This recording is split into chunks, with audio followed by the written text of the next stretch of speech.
I wanted to ask maybe like a more fundamental question around reshoring. So we spoke to Adam, and I think you brought up 2 points already, which are number one. So I guess there have been supply chain issues in the last couple of years that we've seen. So that's one big reason to bring back your facility or go to a co-packer locally. And also the personnel shortages, right? So being able to kind of monitor closely would be another factor that you would want to consider reshoring.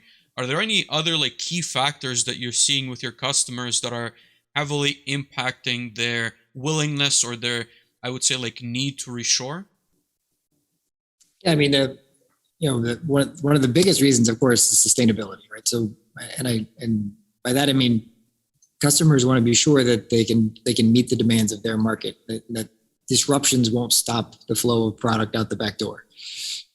So by having it closer, by having your manufacturing more in tune with the specific market you're going to serve, you automatically have baked in a little bit more sustainability because you can be more flexible and responsive when things change, right? Because you'll feel it more, you'll notice it more. You're working on a more granular level. So sustainability at a higher level is critical. Down below is again that I mentioned before a little bit about flexibility. So with reshoring, with building for a specific market, for instance, and even better when it's a local market. So you're building for a certain community or a certain region. You will have better products. You'll have product that's suited for that market and that region. And again, depends on which products we're talking about. But if you're building products that are somewhat customized, but customized for a specific market set, you can only do that at a really responsive level if you're building local for local, if you're reshored to the market you're going to support. And all that drives your customer base to be more loyal. It drives people to give better feedback on your product so you can then improve your product. There is a healing and growth aspect of this too, because the product feedback and direct line to your customers is one way. You get better product feedback so you improve your products.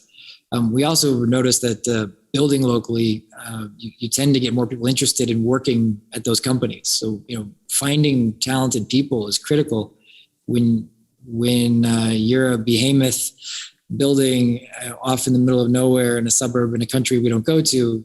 You might not want to go work for that company, but if you're back to the sort of the respectable factory that your dad worked at, I mean, we're not quite there yet, but that's someplace you might want to go work. So it's also around making manufacturing, I don't want to say cool again, but almost making it cool again, where it's not a dark factory somewhere, and it's certainly not often in a foreign country somewhere, but it's a cool robotics company which has lots of automation and software jobs that I've been buying their products for the last 10 years, and I know them and trust them. That's a place I'd want to work if I was coming out of college.